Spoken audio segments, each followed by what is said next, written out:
Hey guys, Southeast Softwash. It's Thursday, and we're still amongst the COVID pandemic problems.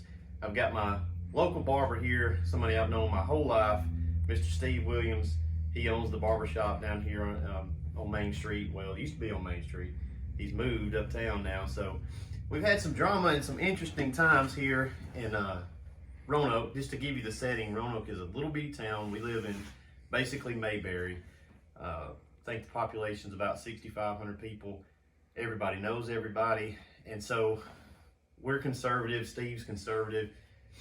He's you go in his barber shop and it's just a last bastion of manliness, just deer heads and gun magazines everywhere. And so we get the mindset that enforcement of unconstitutional things doesn't happen in places like this. We just think it happens in New Jersey and California and other places like that. But surely to God, it will never happen here. But 2 days ago, day before yesterday? Yes. So Tuesday, Mr. Steve got shut down. Now, as far as I know, you're the only business in our county that's been affected by it. So you can tell them what happened, and I'll just kind of fill in the blanks. Hey, I'm Steve. Steve the barber, as I'm better known to most people, but yes, I have been shut down by the coronavirus since April the 1st, and the first governor's mandate said until April the 17th. We made it through April 17th, and then she expanded it to April the 30th, made it to April the 30th, and then they changed it to May 15th, and she said that is subject to change. And so I have been shut down, but I'm a barber, and I've been a barber for 30 years. I've built my business, 30 years of hard work, and I have a very good business that I thank God for. And I have had a lot of people contacting me needing haircuts. People do need haircuts. It is an essential thing to have a haircut occasionally. And I've been meeting 1 or 2 guys at my barber shop occasionally and cutting their hair, and someone has been spying on me and contacting the chief of police of our city and telling on me, and he has come and caught me out there a couple of times and told me I couldn't be out there. To which you said, phooey on that. To which I said, I got this problem. I enjoy eating. And us slim fellas eat, if y'all didn't know. We do like to eat. Yes, I do like to eat, and it takes money to live and eat on, and I'm just trying to go and earn a few dollars to help me and my wife get through this time, and we have done okay. But you try to be reasonable. Yes. When this all first happened, when it first came out, I thought, it's a bunch of junk, overblown. And then we got some more info, and I thought, well, man, this is pretty serious.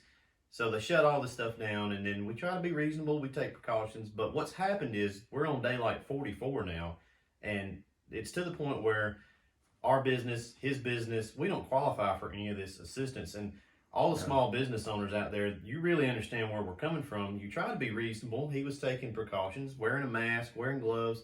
But here in our town, I literally drove from one end of town to the other. And we looked yesterday. All these places are open. 99% of them are open because they're essential. The hardware stores, Tractor Supply, all the restaurants are drive-through, which you're still touching stuff. Our Walmart here in town, and we've got 2 grocery stores, both of them open, no different, nothing's changed. All the gas stations are open. So Roanoke's daily life has not changed, except for just a handful of folks that are just about to go under. All the movie stars on TV do their commercials and they say, we're all in this together. But that's a lie. We're not all in this together. Because some people are faring very well and others are suffering because of this. Well, those that are writing you a ticket and telling you can't, they got a salary job. Yes, they're getting a check every week. And it puts us in a tight spot because we're a small community. He knows everybody. I know everybody. And so the chief, I like the chief. He's my friend. But there's a line that we'll lose friends over, and this is it. I hope it don't come to that. I hope he maybe sees that he might have been wrong. People can be wrong, but I'm passionate about the gun issue, And I always thought, well, they ain't going to enforce that stuff around here anyway if it ever came to that. But apparently, no, they would. So it's not that we're not insensitive to corona. It is a serious disease, virus. It is a thing. It's not like we're conspiracy theorists with tinfoil hats saying it's just made up. But we have to be reasonable and logical. And if Walmart in Roanoke can have 700 people in it, last Saturday the parking lot was out to the road full of people, but he can't go and make a living. He's done all he can do. There comes a line in the sand where reasonable men can't be reasonable anymore. So Steve's had a pretty rough year the last couple of years. He has several medical problems. He had a stroke. I was actually in your barbershop that morning. Yeah. And that afternoon, it's a small town. It hit everybody's praying for him, and so he bounced back from that. Pretty resilient guy. You had a broke when you fell. I had a heart attack, a stroke. The stroke knocked me slap out. Standing behind my barber chair, I fell in the floor, broke my left hip and my left leg. And after I came home from the hospital recovering from that surgery on my hip and all, I had pneumonia and a blood clot in my left leg, and I only missed 6 weeks of work because of all that. I've missed more work from a stinking virus that I have not even had than I did from all of that a year ago. And 2 days ago, I was contacted by a truck driver who is a necessary worker. Truck drivers, you know, where they say are necessary. Essential, I guess is the word. Yeah. And he said, Steve, I'm fixing to have to go out on the road for 2 weeks. He said, and my hair is terrible. He said, and I can't keep my hair clean out on the road like I need to. So I went to the barber shop and cut his hair. Both of us wearing masks. I was wearing gloves. And someone contacted the law, and here we are. Here we are. They came and wrote me a citation, said I could be fined $500 a day for every day that they caught me up there.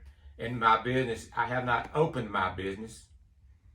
The governor mandated that all non-essential businesses be closed down, and I have been closed down. And I didn't open my business. I met one man up there and cut his hair. Mm-hmm.